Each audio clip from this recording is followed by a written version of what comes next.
गांव की कहानी। बबूल के नीचे। गर्मियों के दिन थे। सूरज अपनी तेज किरणों से धरती को तपाए जा रहा था। गांव के बाहर तालाब के किनारे एक बड़ा सा बबूल का पेड़ था, जिसकी छांव में अक्सर गांव के बच्चे और बुजुर्ग बैठते थे। उसी पेड़ के नीचे एक बूढ़े किसान रामलाल की कुटिया थी। रामलाल के पास जमीन ज्यादा नहीं थी, लेकिन जो भी था वो मेहनत से खेती करता था। उसके दो बेटे थे, मोहन और सोहन।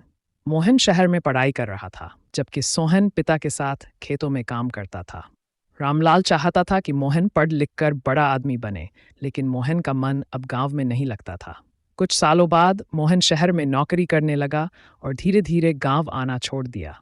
इधर सोहन खेतों में पसीना बहाकर अपनी जमीन को और उपजाऊ बना रहा था। रामलाल का दिल मोहन के बिना उदास रहने लगा, लेकिन सोहन उसे कभी अकेला महसूस नहीं होने देता था।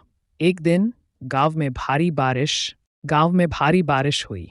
रामलाल की तबीयत अचानक बिगड़ गई। सोहन ने हर संभव इलाज करवाया, लेकिन किस्मत को कुछ और ही मंजूर था। रामलाल की आंखें अपने बड़े बेटे को देखने के लिए तरसती रहीं, लेकिन मोहन शहर की जिंदगी में इतना उलझ चुका था कि वह समय पर गांव नहीं आ सका।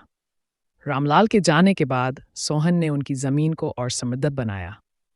उसने गांव में एक स्कूल खुलवाया, ताकि और बच्चा गांव छोड़ने को मजबूर न हो।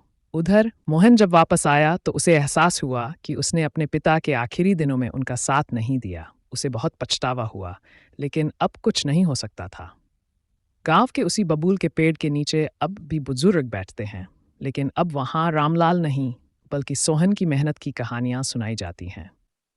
गांव वालों के लिए वही असली बेटा था, जिसने अपने गांव और परिवार को कभी नहीं छोड़ा। सीख। गांव की मिट्टी में जो अपनापन और सच्चाई होती है,